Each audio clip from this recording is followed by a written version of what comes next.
امام ابو حنیفہ بہت ذہین تھے، بہت ذہین۔ امام ابو حنیفہ کے نزدیک نا وضو میں نیت شرط نہیں ہے، وضو میں نیت شرط نہیں ہے۔ آپ بغیر نیت کے بھی وضو کرو گے، وضو ہو جائے گا، ہاں وضو کا ثواب نہیں ملے گا۔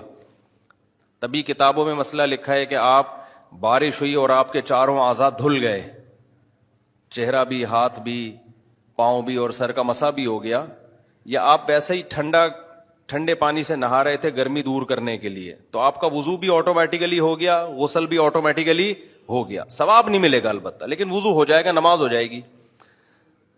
دیگر علماء کیا کہتے ہیں کہ بغیر نیت کے آپ وضو کریں گے تو وضو نہیں ہوگا۔ ان کی دلیل کیا ہے؟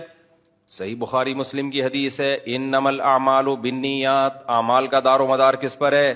نیتوں پر ہے، تو نیت ہوگی تو ہوگا، نہیں ہوگی تو نہیں ہوگا۔ امام ابو حنیفہ کا جو فقہ ہے نا، پہلی نظر میں لگتا ہے کہ قرآن و حدیث کے اگینسٹ ہے، تبھی اس کے خلاف بہت پروپیگنڈا ہوتا ہے، لیکن جب آپ ڈیپتھ میں جائیں گے نا تو آپ کو پتہ چلے گا کہ امام ابو حنیفہ نے بہت گہرائی میں جا کے قرآن و حدیث سے مسائل نکالے ہیں۔ تو یہ جو حدیث ہے نا کہ انما الاعمال بالنیات، اعمال کا دار و مدار کس پر ہے؟ نیتوں پر ہے۔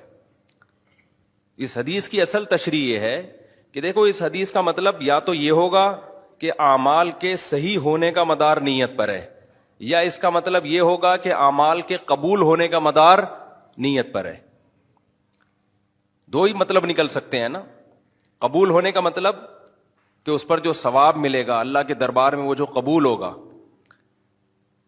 تو امام حنیفہ کہتے ہیں کہ دیکھو حدیث میں کیا آتا ہے، یہ حدیث کا شان ورود کیا ہے کہ ان صحابی نے ہجرت کی تھی، ایک صحابی نے، اور ہجرت میں ان کی نیت تھی کسی عورت